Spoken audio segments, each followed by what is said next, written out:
James! Team Rocket, blast off at the speed of light! Surrender now or prepare to fight! Me out, that's right! Hi there and welcome once again to Sliding Difficulty, a series exploring and discussing the murky quagmire that is video game difficulty options with me, your host, Karl Smallwood, a guy who spent more time getting his ass handed to him by Senator Armstrong than he'd care to admit.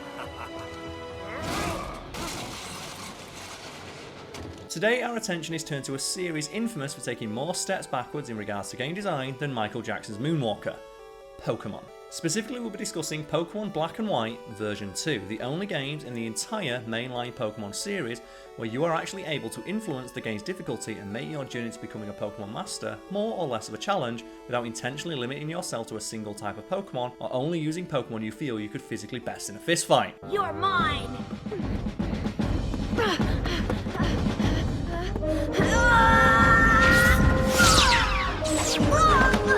It's commonplace for the Pokémon series, Black and White version 2 are enhanced versions of previously released games in the series. Black and White, if you didn't get that, boasting a host of new features and quality of life improvements, such as changing the EV yield of Watchog. Okay, guys? Clearly someone was upset about that. That's like George Lucas levels of tampering with your product that already exists, but whatever. Moving swiftly on, one of these improvements is the addition of the Unova? Unova? How do they pronounce it in the anime? Team Rocket! Dumb twipe! That's as far as you go! Unova will be ours, and you can't stop us! Oh, okay. One of these improvements is the addition of the Unova Link system, which allows players to revisit the events of the previous game, link to a local 3DS to transfer Pokemon obtained in the relatively obscure Pokemon-themed ARG Pokemon Dream Radar, which lets you shoo away Pokemon invading your living room with Nintendo Beam.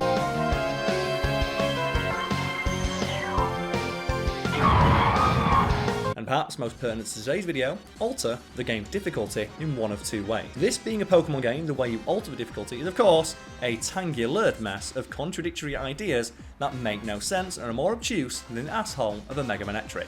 And I will admit that that last joke was a bit forced, but that first one is right on track with the kind of quality you get from the original show. Hey, I know! I'll use my trusty frying pan as a drying pan! For starters, there's no way to unlock both difficulty options without owning, or at least having access to, both copies of the game, which while needlessly frustrating is at least laughably, comically on brand for the series. Starting with easy mode, this can be unlocked with a copy of White version 2 in your possession and requires you to defeat Iris, the newly crowned champion of the Unova region. Upon defeating Iris, you'll be rewarded with not only the kudos that naturally comes from stunting on a small child who commands a half-ton armor-plated rock monster. You have to admit my Dragonite is extra special, don't you? Yeah, we'll see. Huh? There's a key that unlocks easy mode. If you're willing to abandon the Pokemon that you've likely just spent the better part of 40 hours training to be your own personal Poké Hit Squad. You see, although defeating Iris grants access to the key that unlocks easy mode, the only way to use that key is to restart the game. Now while yes, admittedly, this is fairly standard for games, this is a game that 1, takes like 40 hours to complete, and 2, is sold on the fact you'll become attached to your favourite pocket monsters. And the only way to have an easier experience is to already have beaten the entire game and then abandon the Pokemon that helped you get there in the first place. Like an unwanted Growlithe by the side of the road, like what the hell? A decision that's all kinds of hilarious when you consider how antithetical this is to the Pokemon series. Like, the whole series is sold on the fact that you want to become a Pokemon master and catch them all, and to have an easier experience doing that, you have to catch half of them and give them away? Or let them go? Okay, Pokemon. Alternately, it is possible to have easy mode unlocked from the very beginning of the game if you happen to know someone with a copy of White 2 on which Iris has been defeated who can send you their key. As for, as it's called in the game, challenge mode, it's unlocked in the same way, only this time using a copy of Black version 2, and the key can similarly be transferred between copies of the game or even to a copy of White version 2 if you're so inclined. But surely you're thinking, once you've unlocked each mode, it's unlocked forever, right? Well, keep in mind this is the Pokemon series we're talking about, so of course it doesn't. This will work out fine! No, it won't! No, it won't! To explain, because Pokemon games only allow you to utilise a singular save slot, starting a new game requires you to delete your old one. But here's the thing, Deleting your old save also deletes all of the keys you've acquired, meaning you have to unlock them all over again if you happen to change your mind. Oh, but we're not finished yet, because let's say you just so happen to own both copies of the game, are aware of how this system works, and have the patience to complete the game twice. Surely in this situation you could just endlessly transfer the keys between each copy to your heart's content. Well, not exactly, because once you've transferred a key away from its native copy, it cannot be transferred back. Pokémon, ladies and gentlemen. But what do these options actually change, I hear you asking, with bated Dragon Breath? Well, starting with Easy Mode, this lowers the average level of every opposing trainer's Pokemon by 1 or 2 levels, whilst also limiting the already infamously brain-dead Pokemon AI even more so than in the base game.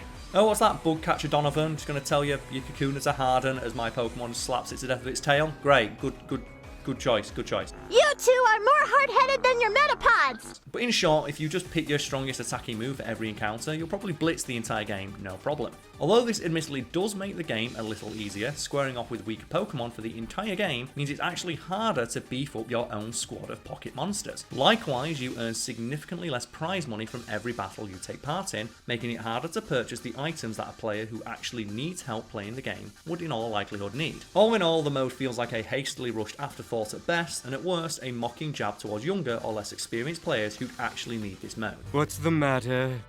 Aside from numbing exhaustion and some intense hunger pains, I'm just dandy. Here. Moving swiftly on to Challenge Mode. Oh wait mate, I wrote that in capital letters.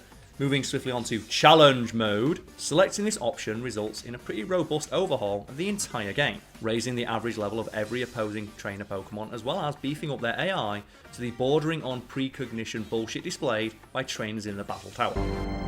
Have you returned for more humiliation?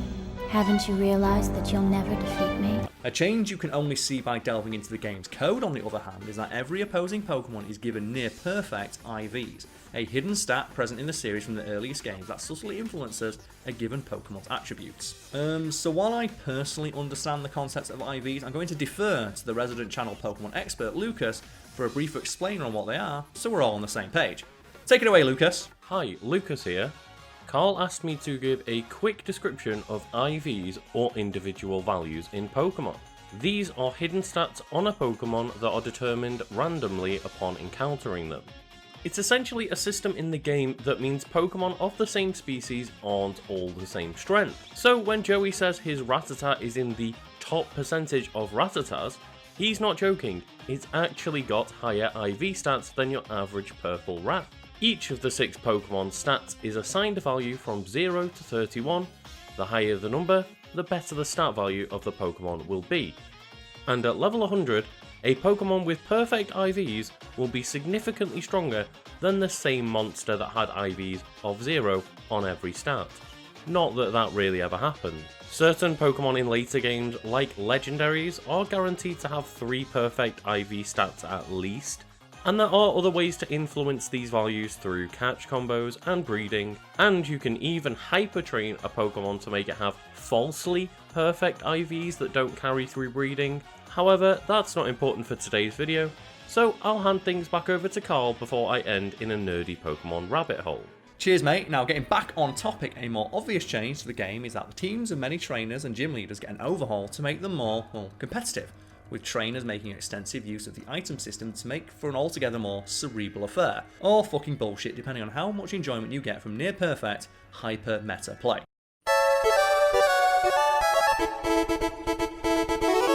Perhaps the most baffling thing about these options is that they've never actually been revisited in any subsequent Pokemon game, despite the more vocal parts of the Pokemon fanbase, read the worst parts, screaming about adding a difficulty option to the series for literal years at this point. Then again, we have to understand that this is ultimately a game for children, and the real challenge of Pokemon isn't the battling, but coming up with quirky original names for your Pokemon. You will never be topped, Hariyama Grande. And once again, folks at home, I hope you enjoyed this video. It's an idea I've been working on behind the scenes for a while, and it's a topic I'm really passionate about. I love video games. I love the nitty-gritty of how video games are made more difficult or more easy, and this is just an opportunity for me to explore that and hopefully entertain and educate people along the way. So if you liked it, let me know by leaving a like and a comment, and subscribe to this new Untitled side channel, which is funded entirely by monetary donations from you, our lovely audience. Cheers, everybody.